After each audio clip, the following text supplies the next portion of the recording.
Halo guys, balik lagi di channel gue Henry GVD. Kali ini kita akan mereview manhwa yang berjudul Magic Emperor Chapter 564 ya.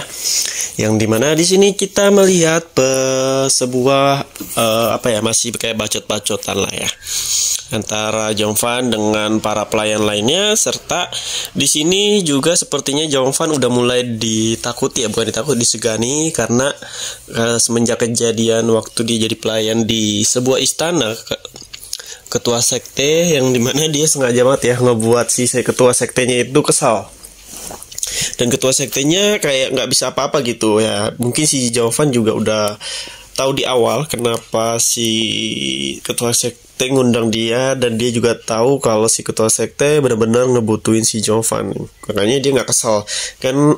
Seperti kita dengar cerita dari anggota sekte lainnya juga, kalau ketuanya itu asal ngebunuh orang aja ya, asal ngabisin orang aja dengan tangannya sendiri. Nah kalau ini pasti emang Jongvan itu penting banget ya untuk rencana dia ini. Nah di sini makanya yang dibunuh itu bukan Jongvan tapi orang lain yang menyuruh dia ngebersihin ruangan ketua sekte.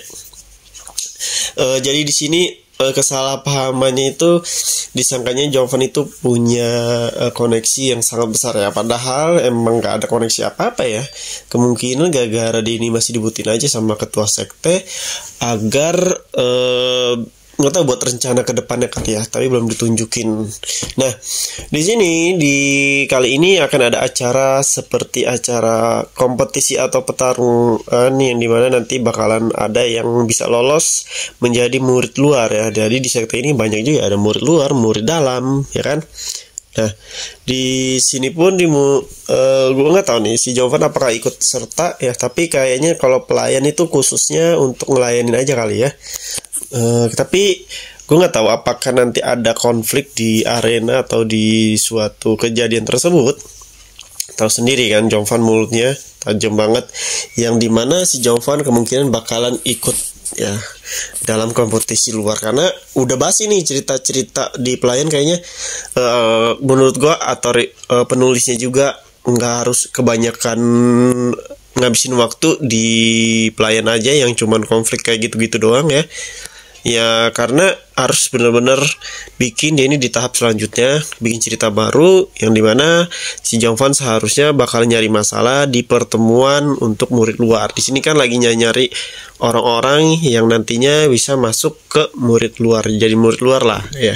Makanya diadain kompetisi pertarungan, siapa yang menang kayak ini, siapa yang menang dia yang lolos. Nah mudah-mudahan nanti si Jongvan hadir di situ dan dia bikin masalah lah, yang dimana masalah itu ngebuat dia naik ke arena kompetisi lah. Mau nggak mau dia harus ngikut kompetisi dan bertarung dan akhirnya menang dan menjadi murid luar. Nah tapi di sini juga agak susah ya, maksudnya susah dalam artian kan si Jongvan ini kan belum benar-benar menaklukkan seluruh orang yang di pelayan ya.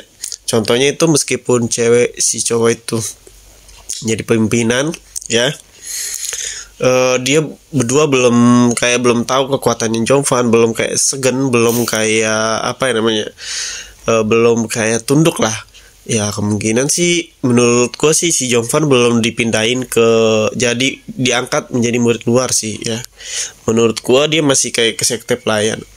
Mungkin ada beberapa konflik, entah itu yang ngebuat dia akur sama pemimpin di sekte pelayan ya, entah itu nolong orang-orang yang tersayangi. Kan dia yang satu kan yang cowok itu punya anak nih, yang cowok ini kan gue bikin ilustrasinya nih.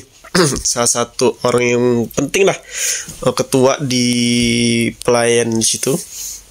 Cewek ini kan udah punya adik ya, adiknya ini ikutan kompetisi biar jadi murid luar, dan si ini cowok ini bapak ternyata udah punya anak. Nah menurut gue sih nanti kemungkinan si Jongvan bakalan turun tangan untuk menolong dia berdua. Nah lama-lama jadi temenan tuh, jadi sahabat ya. Tapi kita nggak tahu sih caranya gimana Jongvan buat naklukin itu para dua orang ini ya. Meskipun dua orang ini masih kayak nahan untuk ngebunuh si Jongvan itu karena mereka berpikir ada orang dalam gitu, orang yang koneksinya lebih kuat. Makanya dia nggak semena-mena sama si Jongvan, jadi didiemin aja. Nah ini berarti ini hanya takut karena orang di belakang ya guys, bukan takut karena Jongvan.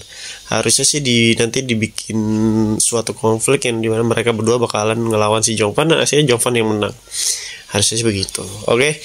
Oke, nah di sini makanya yang gue bilang ceritanya mungkin agak sedikit lambat ya. Harusnya dibikin cepat aja gitu. Cepat dalam artian tuh detail. Ini kebanyakan tuh ngobrol-ngobrol terus nih. Tapi gue lebih suka nanti nih kayak di konflik di arena.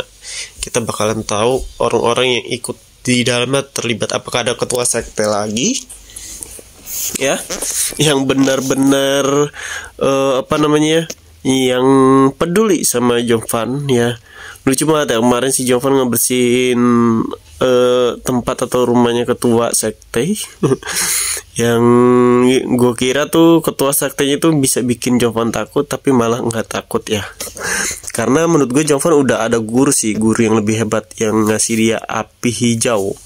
Tawan api hijau biru ya, api biru itu tuh dia hebat tuh karena dia diserang aja sama beberapa musuh yang kuat ya, makanya dia harus ngumpet dan kuatnya belum pulih, makanya dia bikin kesepakatan sama si Jovan untuk ngelakuin suatu hal. Apa ya, dia bilang mencari sesuatu, gue juga lupa misinya dia apa. Tapi bakalan seru. Kayaknya sih kedepannya si ketua sekte ini bakalan dibunuh sama Jovan guys. Karena di awal-awal aja udah bikin kesel Jovan. Entah itu dibunuh, kayak dibunuh sih Jovan, atau digantikan lah ya. Karena berbahaya, ketua sekte ini juga nggak sebijak, atau ya nggak sebijak jabatannya gitu. Jadi juga emang gara-gara kuat aja bisa menguasain dan menjadi ketua sekte. Tapi serunya di sini nih guys ya, serunya di sini kita akan melihat gimana si Jovan ini mulai sombong. Udah mulai slow nih, nggak ada yang berani nyuruh dia buat kayak nyuci-nyuci, bersih-bersih ya, seperti layaknya si pelayan yang bekerja. Oke, dua ini udah gue warnain sih, tinggal gue warnain doang, udah hampir selesai dua cewek ini.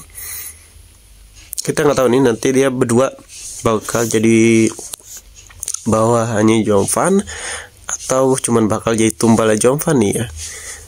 Kalau gue lihat sih semakin kesini nih mereka berdua nih nggak bikin kesel lagi ya. Kalau gue lihat kayak makin